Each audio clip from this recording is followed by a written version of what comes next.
bayar sewa kontrakan apa sudah ada, Pak? Tanya Bu Lina kepada suaminya, yaitu Pak Budi. Belum ada, Bu. Bapak belum punya, jawab Pak Budi.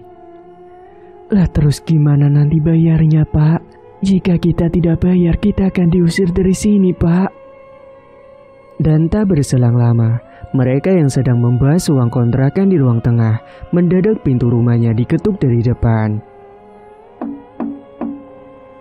Bu Lina dan Pak Budi kemudian saling pandang dan akhirnya Bu Lina pun beranjak untuk membukakan pintunya.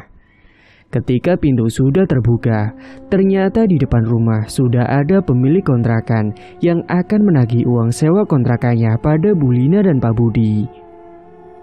Sesaat kemudian Pak Budi pun mengekor di belakangnya Bu Lina menemui si pemilik kontrakan. Saya datang ke sini mau nagih uang kontrakan, apakah sudah ada? Maaf Bu, untuk saat ini kami belum ada. Tolong beri kami waktu Bu, ucap Bu Lina.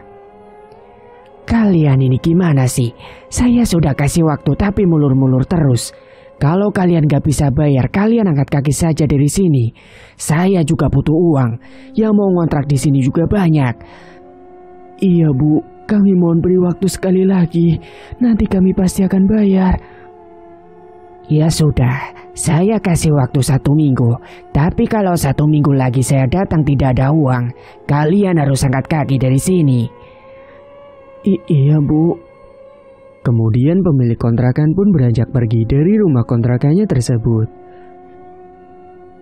Bu Lina dan Pak Budi adalah sepasang suami istri yang berasal dari keluarga yang gak berpunya, dan usia pernikahan mereka udah jalan 15 tahun. Namun mereka belum juga diberikan momongan. Pak Budi ini kerjanya sebagai tukang ojek dan pemasukannya pun gak tetap. Dulu Pak Budi pernah bekerja di pabrik, namun ketika pabriknya itu bangkrut hingga akhirnya tutup, Pak Budi pun akhirnya nganggur di rumah. Sudah nyari kerja ke perusahaan yang lain, namun masih belum berhasil juga. Dan pada akhirnya dia mutusin untuk jadi ojek saja. Dan semenjak itulah ia menekuni profesi barunya itu. Bu Lina dan Pak Budi belum punya rumah sendiri. Mereka memang tidak mau tinggal di rumah orang tuanya. Katanya mereka mau hidup mandiri. Dan inilah yang terjadi. Mereka hidupnya pas-pasan di sebuah rumah kontrakan yang tidak terlalu besar. Pukul 9. Akhirnya hari itu Pak Budi pamit untuk mangkat di pangkalan ojeknya. Bu, Bapak mau berangkat dulu ya Bu. Doain biar dapat penumpang banyak. Iya Pak, amin. Ibu selalu doain Bapak kok. Ya udah, Bapak jalan sekarang ya Bu. Hati-hati ya Pak. Sementara Bu Lina, dia menuju ke sebuah warung makan. Bu Lina ini juga kerja bantu-bantu di warung tersebut. Lumayan untuk sekedar menambah pemasukan. Setibanya Budi di pangkalan, dia di sana disambut dengan teman-temannya yang sudah pada ngumpul. Kemudian ia ditanyai oleh salah seorang temannya yang bernama Royat, karena dia yang baru datang tapi wajahnya malah kelihatan lesu. Pak Budi pun kemudian menceritakan masalah yang sedang terjadi di rumahnya. Kamu kenapa Bud, kalau segitu baru datang? Aku lagi pusing nih. Pusing kenapa sih? Kalau pusing ya minum obat. Pusing ditagih buat bayar sewa kontrakan, sedangkan uang aku juga belum punya. Lalu Royat pun kalau soal begituan, dia hanya bisa mendengarkan dan tidak bisa memberikan solusi. Ya setidaknya bisa menjadi tempat Pak Budi untuk mengeluarkan keluh kesahnya. Kemudian datanglah beberapa ibu-ibu yang minta diantarkan ojek untuk bawa barang belanjaannya. Pak Budi yang datang terakhir harus menunggu gantian bawa penumpang. Karena ada aturan di pangkalan ojek itu, mereka akan membawa penumpang sesuai dengan datangnya mereka ke pangkalan. Hingga setelah menunggu beberapa lama, akhirnya Pak Budi mendapatkan penumpang. Dia pun langsung mengantarkan orang itu. Lokasi yang dituju oleh penumpang itu ada di desa tetangga. Namun Pak Budi nggak pernah datang ke daerah itu. Lagian mereka di sana juga merantau, jadi bukan asli orang sini. Dan ketika memasuki desa tersebut, hawanya tenang dan gak banyak kebisingan. Pak Budi kemudian lantas iseng-iseng bertanya pada ibu penumpang itu, apakah di sini ada kontrakan yang harganya murah. Kemudian ibu itu bilang kalau di sini ada sebuah rumah yang bangunannya sudah tua dan katanya si pemilik rumah sudah tidak memakai rumah itu dan pindah ke rumah yang ada di daerah lain. Setahu saya ada sebuah rumah, Pak, tapi bangunannya sudah tua dan sudah lama tidak ditempati. Lah emangnya kenapa, Bu? Kok nggak dipakai? Saya kurang tahu juga sih, Pak. Pokoknya si pemiliknya itu pindah ke daerah lain. Kalau misal Bapak penasaran, datang aja ke bagian selatan paling ujung di daerah sini. Itu rumahnya berwarna coklat dindingnya dan ada gapura di depan rumahnya, ujar si ibu tersebut. Saat itu Pak Budi hanya terdiam mendengarkan ucapan si ibu sambil mangguk-mangguk. Dan beberapa saat kemudian sampailah Pak Budi di rumah tujuan ibu-ibu itu. Dan ibu itu langsung bayar kepada Pak Budi. Pak Budi juga mengucapkan terima kasih atas penjelasan rumah yang tadi dia tanyakan. Terima kasih ya Bu sebelumnya sudah menjelaskan rumah yang tadi saya tanya. Budi kemudian kepikiran dengan apa yang dikatakan oleh ibu-ibu tadi. Dan dia pun segera menuju ke bagian selatan desa untuk mengecek rumah itu. Usai beberapa menit kemudian, Pak Budi pun tiba di rumah yang dimaksud ibu tadi. Ada sebuah gapura tua di depan halaman dan rumahnya itu lumayan luas. Dia pun berhenti di depan gapura, turun dari motor dan kemudian melihat sekitar halaman. Tiba-tiba saja datang seorang bapak-bapak yang menanyakan sedang apa Pak Budi ada di situ. Dan bapak-bapak itu ternyata adalah orang suruhan yang disewa untuk membersihkan rumah itu oleh si pemiliknya. Pak Budi pun kemudian bertanya pada bapak itu, apakah benar rumah ini disewakan sebagai kontrakan? Dan bapak itu pun mengiyakan, lalu menyebutkan harganya. Dia dititipkan pesan oleh pemilik rumah, katanya cukup bayar 2,5 juta saja untuk per tahunnya. Sungguh sangat murah banget dibandingkan dengan rumah sewa-sewa yang ada di situ. Pak Budi yang mendengar itu sontak terkejut karena harganya memang sangat murah banget. Yang bener Pak, kok murah banget? Kenapa kok disewa dengan harga yang murah segitu? Kalau itu sih saya kurang tahu Pak. Soalnya saya cuma suruhan untuk jaga merawat rumah kontrakan ini. Kemudian bapak-bapak itu memastikan Pak Budi apakah dia berminat untuk menyewa rumah itu. Namun Pak Budi bilang dia akan memikirkannya terlebih dahulu karena dia harus berembuk dulu dengan istrinya. Akhirnya Pak Budi minta nomor HP yang bisa dihubungi jika nanti dia jadi nyewa rumah itu. Kemudian si bapak penjaga itu memberikan nomor HP anaknya karena dia tidak mempunyai HP. Setelah itu Pak Budi pun pamit dan menuju ke pangkalan lagi.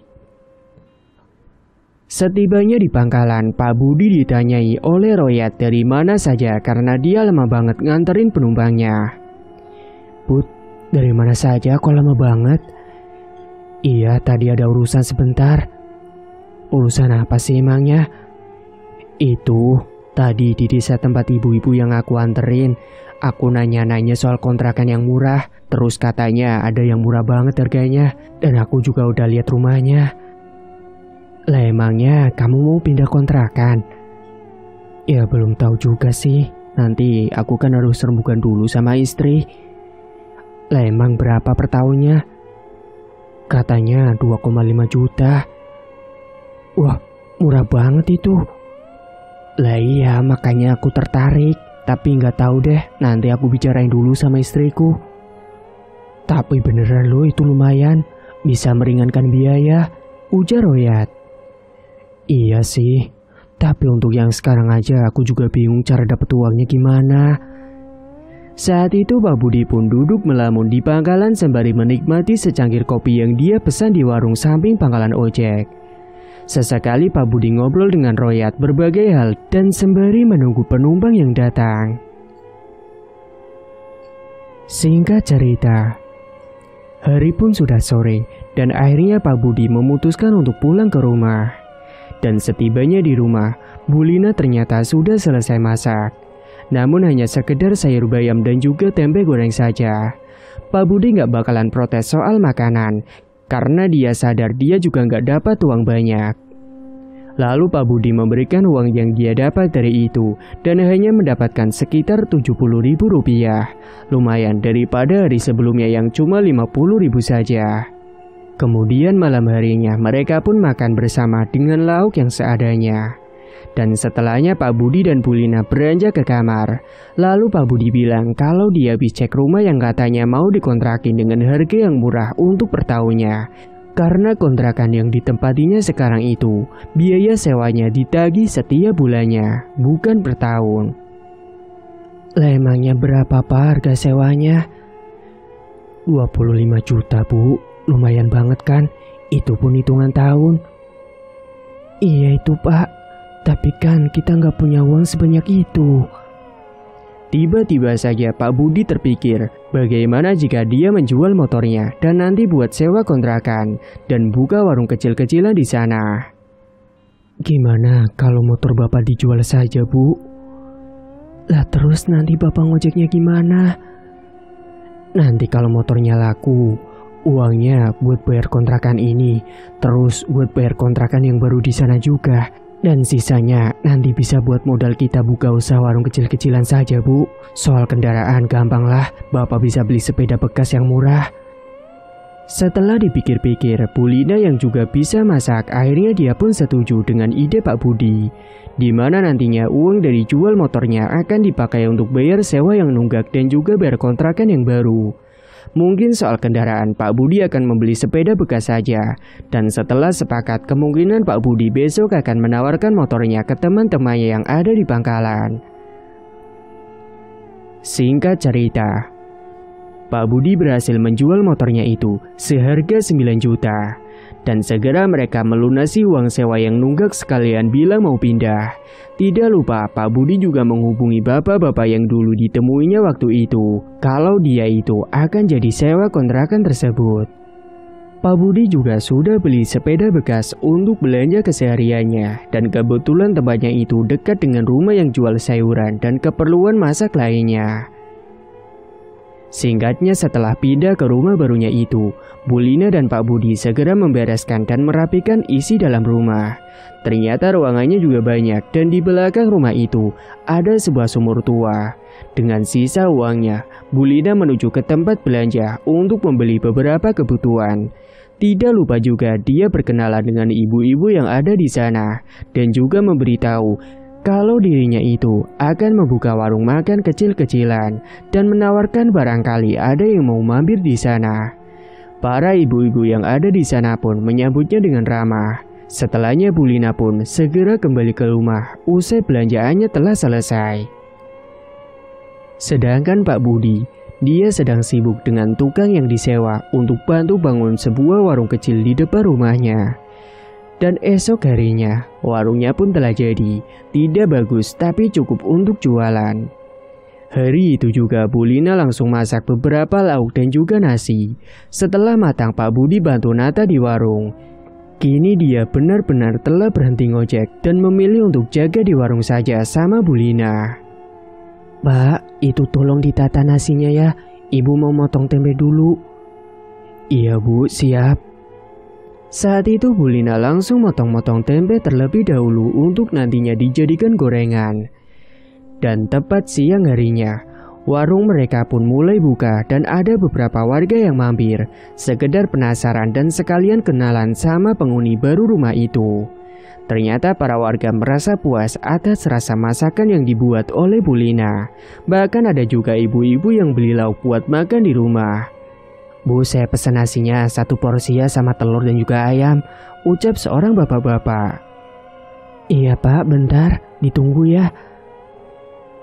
Ini Pak, silakan, ucap Bu Lina sambil meletakkan piring di depan bapak-bapak yang pesan. Kalau ibunya apa ya? Tanya Bu Lina pada pembeli yang lain. Saya lauk sayur asem sama ikan bandeng sama tempe goreng ya Bu. Oh iya Bu, benar ya, saya siapkan dulu. Bu Lina dan Pak Budi senang karena jualannya itu laku padahal baru pertama buka warungnya. Hari pertama mereka jualan, mereka tutup warung sekitar menjelang Isya karena tadi maghrib ada bapak-bapak yang masih nongkrong di situ dan bapak-bapak itu menyarankan untuk buka warung sampai malam saja. Bu, menurut saya bukannya sampai malam aja. Kan kita bisa nongkrong sampai malam biar rame. Oh iya Pak, nanti besok mungkin. Saya mulai buka malam, soalnya hari ini belum kepikiran. Ini warungnya juga baru pertama kali buka. Memang di desa itu, apalagi di gangnya, jarang sekali ada warung. Makanya mereka yang baru buka warung itu langsung laris manis. Beberapa saat kemudian, setelah bapak-bapak itu beranjak pergi, mereka segera berbenah untuk tutup warung. Usai membenahi warungnya, Bulina dan Pak Budi lalu membersihkan tubuh dan beranjak ke kamar. Saat itu Bulina yang berada di sumur belakang mau cuci kaki, tiba-tiba saja Bulina merinding karena ada hembusan angin yang mengenai tubuhnya. Waktu itu sekitar pukul 12 malam, sehingga hawanya sangat mencekam sekali. Seketika Bulina malah dikejutkan dengan suara seperti batu yang terjatuh ke dalam sumur, membuat Bulina terkejut. Namun karena takut, Bulina pun segera bergegas untuk masuk ke dalam kamar. Namun sebelumnya, Bulina ke dapur terlebih dahulu karena dia merasa haus. Sementara Pak Budi saat itu masih berada di depan rumah karena ada sesuatu yang ketinggalan. Tiba-tiba Pak Budi malah dikejutkan dengan bayangan yang melintas, membuatnya mengindarkan pandangan mencari bayangan yang lewat tadi. Kok jadi merinding banget ya? Apa itu tadi? Lalu Pak Budi pun sampai mengelus lengannya karena ketakutan. Dia yang takut akhirnya masuk ke dalam rumah, tidak lupa untuk mengunci pintunya. Ternyata saat Pak Budi masuk ke dalam kamarnya, Bulina sudah terbaring di kamar. Ada apa Pak? Bapak kenapa ngos-ngosan gitu?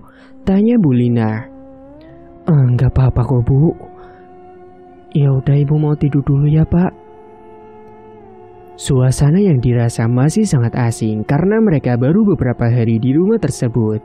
Kala itu Bulina udah tidur duluan karena sudah capek. Pak Budi yang juga sudah tidur, dia mendapati mimpi yang aneh. Dia bermimpi sedang duduk di ruang tamu, lalu melihat sosok kakek tua yang berjalan menuju ke arah belakang rumah. Pak Budi yang penasaran akhirnya mengikutinya, dan dia melihat sosok kakek tua itu berhenti di dekat sumur tua tersebut. Pak Budi pun berjalan mengendap mengikuti, entah kenapa dirinya tergerak sendiri untuk mengikutinya. Tiba-tiba, sosok kakek tua itu balik badan menatap ke arah Pak Budi, dan dengan suara seraknya si sosok kakek yang bernama Ki Jarso itu berkata, "Kamu mendekatlah kemari." Tubuh Pak Budi seakan berjalan sendiri menuju Ki Jarso. "Apakah kamu ingin punya uang banyak? Aku bisa memberikan itu padamu." Kau siapa? Tanya Pak Budi gagap. "Kamu tak perlu tahu siapa aku. Aku bisa membuatmu menjadi kaya, namun ada syaratnya." "Kaya? Apakah kamu mau menipuku?" "Ulurkan kedua tanganmu kemari." Tiba-tiba sosok kakek tua itu membaca sebuah mantra dan mendadak tangannya Pak Budi ini muncul beberapa perhiasan dan sosok itu menyuruh Pak Budi untuk menggenggam erat jangan sampai terlepas. Pak Budi pun langsung melongo melihat hal itu. "Itu buktinya. Jika kamu mau, bangunlah dan datanglah ke belakang dan teteskan sedikit darahmu ke dalam sumur ini," ucap sosok itu.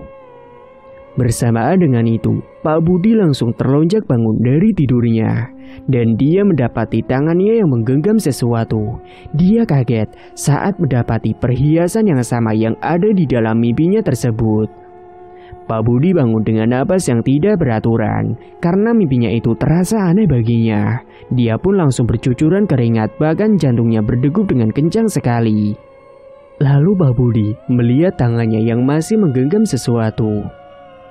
Loh, kok ada perhiasan sama seperti yang ada di dalam mimpi barusan? Aku jadi penasaran apa maksudnya ini. Mungkin aku harus coba lihat ke belakang sumur. Pak Budi pun bangkit. Akhirnya dia beranjak menuju ke belakang rumahnya. Dia mengesampingkan rasa takutnya itu karena dia tertarik dengan tawaran Ki Jarso. Saat dirinya sedang berjalan menuju ke rumah belakang, Pak Budi tiba-tiba mencium bau yang sangat busuk sekali. Tidak hanya itu, Pak Budi juga melihat ada sekelebat bayangan yang lewat. Sontak dirinya langsung terperajat, tubuhnya langsung merinding ketakutan. Tapi Budi mencoba untuk melawan rasa takutnya itu karena dia penasaran akan mimpinya tadi. Setibanya di dekat sumur, Budi langsung menggores jempolnya dan meneteskan sedikit darah dan dijatuhkan ke dalam sumur. Awalnya tidak terjadi apapun.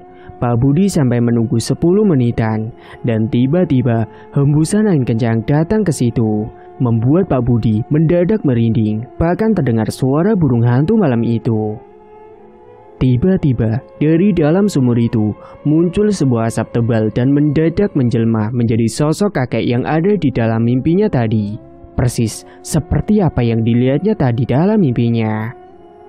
Kamu telah meneteskan sedikit darahmu ke dalam sumur ini. Itu artinya kau telah menjalin kontrak denganku. Akan kuberikan kau kekayaan, namun dengan syarat kau harus memberiku darah sapi sebulan sekali dan tumpahkan darah itu ke dalam sumur ini. Pak Budi yang sudah bosan hidup miskin akhirnya dia pun setuju dengan penawaran Ki Jarso tanpa bertanya apa-apa lagi, dan dia tidak memperdulikan konsekuensinya. Iya baik Ki, saya akan melakukan itu. Akhirnya malam itu juga Ki Jarso meminta Pak Budi untuk ambil nampan, dan setelahnya Pak Budi disuruh untuk menaruh daun di nampan lalu dia tutup matanya. Sekarang kau coba ambil nampan dan ambillah beberapa daun lalu kamu letakkan di atas nampan itu, kemudian tutup kedua matamu. Pak Budi pun hanya manut saja dengan ucapan Ki Jarso. Hingga sedetik kemudian, Ki Jarso mengubah dedaunan itu menjadi perhiasan dan uang yang sangat banyak sekali jumlahnya. Sekarang kau bisa membuka matamu. Ketika Pak Budi membuka kedua matanya, dia terkejut saat mendapati harta yang melimpah ada di depannya. Dia pun girang. Kemudian dia mengucapkan terima kasih pada sosok penunggu sumur itu. Terima kasih Ki, terima kasih banyak sudah memberikanku kekayaan ini. Sosok itu kemudian menghilang begitu saja dan meninggalkan sebuah asap tipis di sumur. Dan besok Pak Rudi harus melakukan syarat pertamanya, yaitu menumpahkan darah ke dalam sumur. Setelahnya Pak Budi segera membawa nampan yang berisi uang dan perhiasan itu dibawa masuk ke dalam kamar. Dan sesampainya di dalam kamar, Pak Budi langsung sembunyi di dalam selimut dan segera tertidur. Pagi harinya, Bu Lina yang terbangun langsung terperanjat karena mendapati beberapa perhiasan yang ada di nampan di dalam kamarnya itu. Hah? Perhiasan siapa ini? Kok banyak sekali?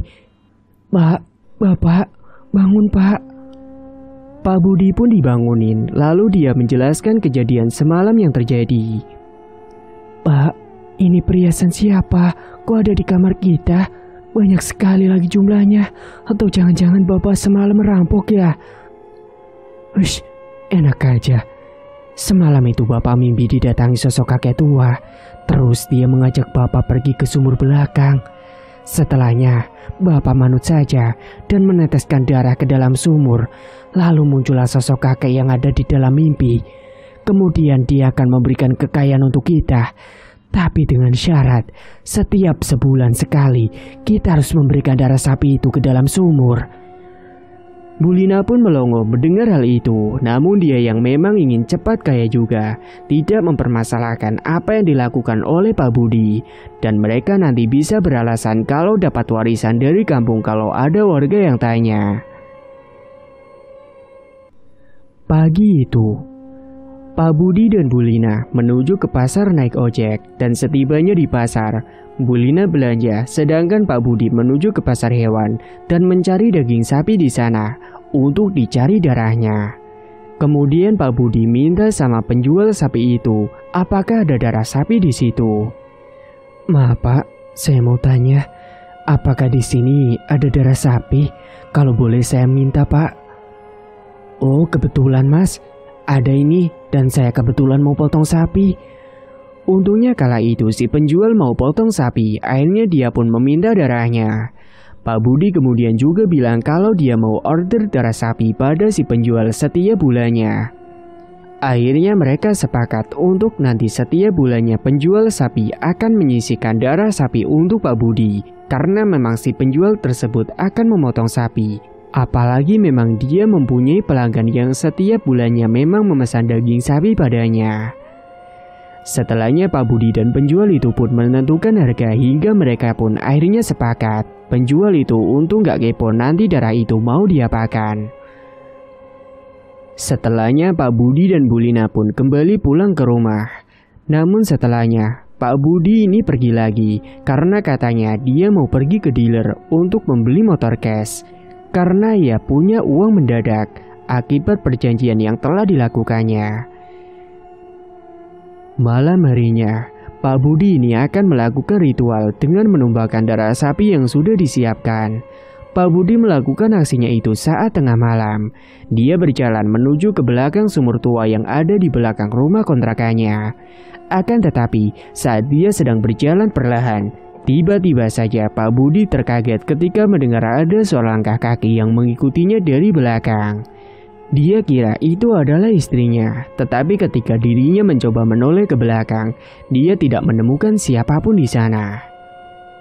Setelahnya Pak Budi pun tidak menghiraukan itu lagi. Dia kemudian segera melanjutkan menuju ke sumur belakang. Dan sesampainya di sumur, Pak Budi langsung meletakkan beberapa sesajen yang sudah disiapkan yang dia beli di pasar sekalian untuk ritual. Tidak lupa dia juga sudah meletakkan sebuah nampan di sana. Malam itu, suasana sangat beda sekali karena ada angin kencang datang membuat Pak Budi merinding kedinginan. Lalu kemudian, Pak Budi menumpahkan darah itu ke dalam sumur. Dan beberapa saat kemudian, Pak Budi melihat ada sebuah asap tipis dari dalam sumur itu. Dan tiba-tiba saja, nampan yang dibawanya itu langsung terisi penuh dengan berbagai macam perhiasan dan juga uang yang sangat banyak sekali jumlahnya. Membuat Pak Budi takjub, sungguh seperti hayalan tapi ini nyata dialami oleh Pak Budi. Singkat cerita, 1 tahun kemudian, meskipun mereka sudah punya banyak uang, mereka masih tetap ngontrak di situ. Namun mereka kini bisa membeli barang-barang yang diinginkan. Bahkan mereka juga masih tetap buka warung demi menutupi aksinya itu. Semenjak itu juga, warungnya sangat ramai sekali dikunjungi para warga. Dari pagi sampai malam, warungnya selalu dipadati oleh pembeli. Para warga sekitar rumahnya, bahkan ada yang dari desa sebelah pun datang untuk membeli lauk di warung Bu Lina. Karena rumor yang beredar, masakan Bu Lina ini sangat enak sekali. Saat warungnya sedang buka malam hari, ada beberapa bapak-bapak yang sedang nongkrong di warung sekedar ngopi dan juga ngerokok sambil cerita-cerita. Pak Budi pun ikut ngobrol dengan bapak-bapak sekalian nonton TV yang sudah disediakan di warung tersebut.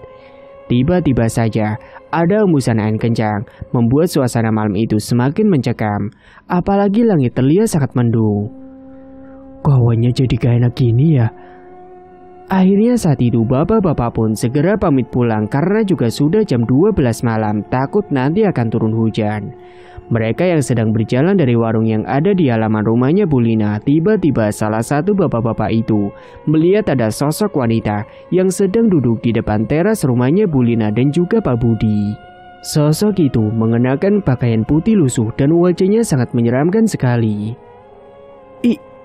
Itu, teriak bapak itu sembari menunjuk ke arah depan teras rumahnya.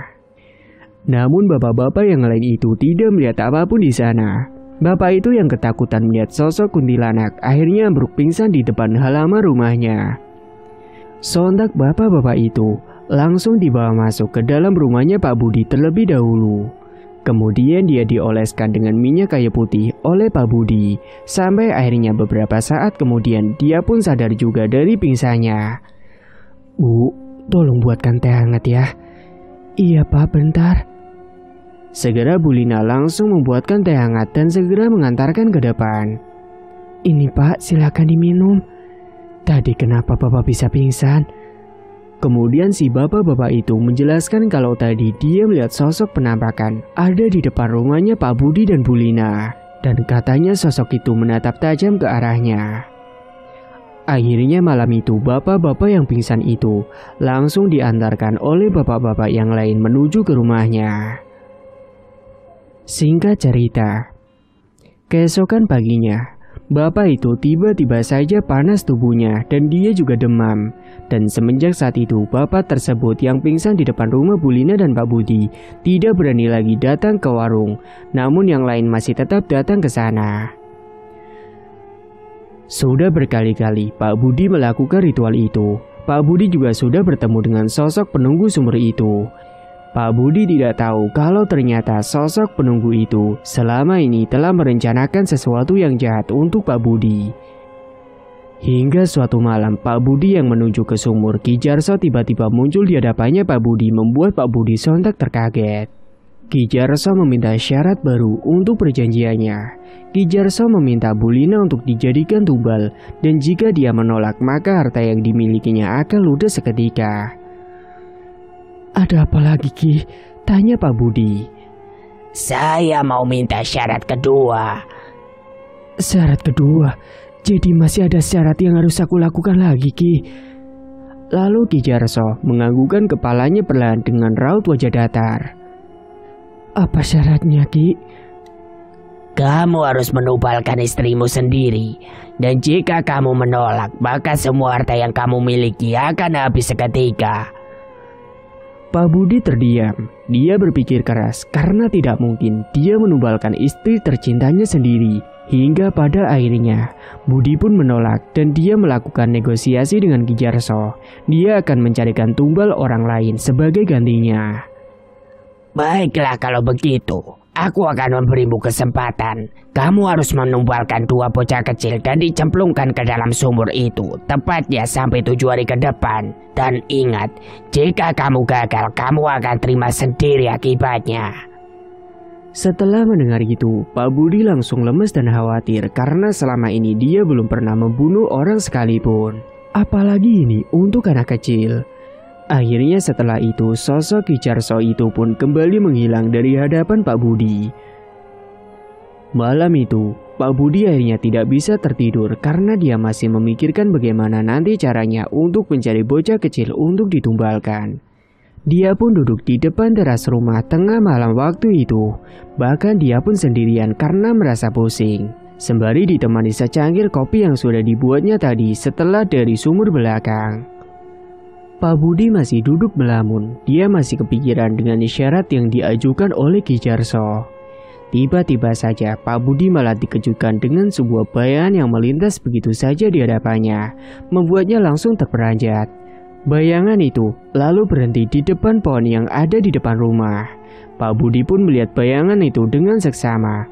Dan sesaat kemudian, betapa terkejutnya Pak Budi karena tiba-tiba saja bayangan putih tadi berubah wujud menjadi sosok kuntilanak dengan wajah yang sangat menyeramkan sekali. Pakaiannya pun compang-camping. Sontak Pak Budi langsung melongo terdiam kaku melihat sosok itu. Pak Budi yang ketakutan pun langsung lari terbirit-birit masuk ke dalam rumahnya. Dia pun langsung masuk ke dalam kamar dan segera bersembunyi di balik selimut. Semenjak dia melakukan pesugihan di dalam rumahnya itu, Pak Budi dan Bu Lina selalu mendapatkan teror dan gangguan yang menyeramkan. Esok paginya, Pak Budi pun menceritakan kepada Bu Lina harus mencari tumbal 2 bocah. Bu, semalam Bapak naruh darah ke dalam sumur. Terus penunggu sumur itu meminta syarat lagi, Bu. Dia meminta tumbal. Emangnya tumbal apa, Pak? Sebenarnya yang dia minta, Bapak harus menumbalkan ibu, tapi Bapak menolak dan Bapak negosiasi. Akhirnya dia minta Bapak harus menumbalkan 2 anak kecil sebagai gantinya. Lah terus kita mau cari di mana, Pak? Tapi beneran kan Bapak gak mungkin numbalin ibu? Ya gak mungkin lah, Bu. Aku kan sayang sama ibu. Gimana kalau kita menculik anak kecil di malam hari saja, Pak? Iya, Bu. Tapi emangnya ada anak kecil yang berkeluyuran di malam hari? Ya kita coba saja dulu, Pak. Akhirnya mereka pun nekat mau menculik bocah saat malam hari. Mereka tidak membuka warungnya karena mereka akan beraksi mencari bocah. Saat di desanya sudah sangat sepi, mereka langsung pergi keliling mencari bocah. Ini gimana, Bu? Sepi banget. Lagian mana ada anak-anak jam segini main, Bu? Iya juga sih ya, Pak. Udah yang penting kita usaha aja dulu. Saat itu mereka berjalan keliling sampai pada akhirnya mereka lewat jalanan depan kuburan yang dekat dengan desa tersebut. Tiba-tiba saja mereka dikejutkan dengan anak kecil yang larian di depan kuburan. Pak, itu ada anak kecil. Mumpung sepi Pak, buruan tangkap. Ya udah Bu, oke. Mereka langsung mengedarkan pandangan melihat situasi dan juga kondisi. Saat mereka mendekat ke arah anak kecil yang berdiri membelakangi mereka, namun tiba-tiba saja anak kecil itu berubah menjadi sosok tuyul dengan pakaian yang menggunakan popok lusuh saja. Kemudian sosok tuyul itu membalikkan tubuhnya menghadap ke arah mereka. Sontak Pak Budi dan juga Bu Lina langsung berteriak ketakutan. Mereka pun langsung lari tergopoh-gopoh kembali pulang ke rumah. Dan beberapa saat kemudian mereka pun akhirnya sampai juga di rumah. Mereka duduk terlebih dahulu di depan teras rumah untuk mengatur napas yang terasa tidak beraturan. Kenapa kita malah ketemu sama tuyul sih Pak? Ya kan malam-malam Bu. Sudah Papa bilang kalau malam itu pasti tidak ada anak kecil yang keluyuran. Namun di malam pertama itu hingga malam ke-6 mereka belum mendapatkan juga bocah satupun. Karena di samping mereka tidak memiliki keterampilan menculik, mereka juga takut kalau misal nantinya ketahuan oleh warga di situ. Dan malam itu pun Pak Budi dan Bu Lina juga pulang tanpa hasil. Singkat cerita, hari ke-7 pun telah tiba. Pak Budi belum bisa menumbalkan satupun bocah kecil. Dan akhirnya malam itu sosok Ki Jarso muncul dan murka. Berani-beraninya kamu main-main denganku, ucapnya dengan wajah yang murka. Pak Budi kala itu langsung terpental ketika diserang oleh sosok itu. Bu Lina yang melihat itu pun langsung ketakutan. Ki Jarso yang gak terima akhirnya mengangkat tubuh Bu Lina dan melemparkannya ke dalam sumur. Bu Lina pun akhirnya tenggelam di dalam sumur yang penuh darah itu. Pak Budi yang hendak menolong Bu Lina malah langsung dipentalkan kembali oleh Ki Jarso dan akhirnya dia pun terjedat tembok hingga akhirnya pingsan. Pagi harinya, Pak Budi yang terbangun dia sudah mendapati tubuh istrinya telah mengambang di dalam sumur. Dia pun langsung berteriak sedih memanggil istrinya yang telah meninggal. Dan saat itu Pak Budi pun segera meminta bantuan pada warga dan juga tetangganya. Beberapa para warga yang mendengar teriakan Pak Budi pun langsung menghampiri dengan panik dan bertanya ada apa di sana. Ada apa ini Pak? Ada apa? Tolong istri saya kejebur sumur Pak. Dia sudah meninggal, jawab Pak Budi sambil menangis. Innalillahi wa inna ilaihi roji'un. Saat itu para warga pun langsung menuju ke sumur belakang rumah dan mengambil mayatnya Bu Lina. Hari itu juga, akhirnya jenazahnya Bu Lina akan dimakamkan di TPU desa itu. Namun ada yang aneh, saat dimandikan, jenazahnya Bu Lina ini tiba-tiba saja kulitnya berwarna merah darah dan baunya sangat amis sekali.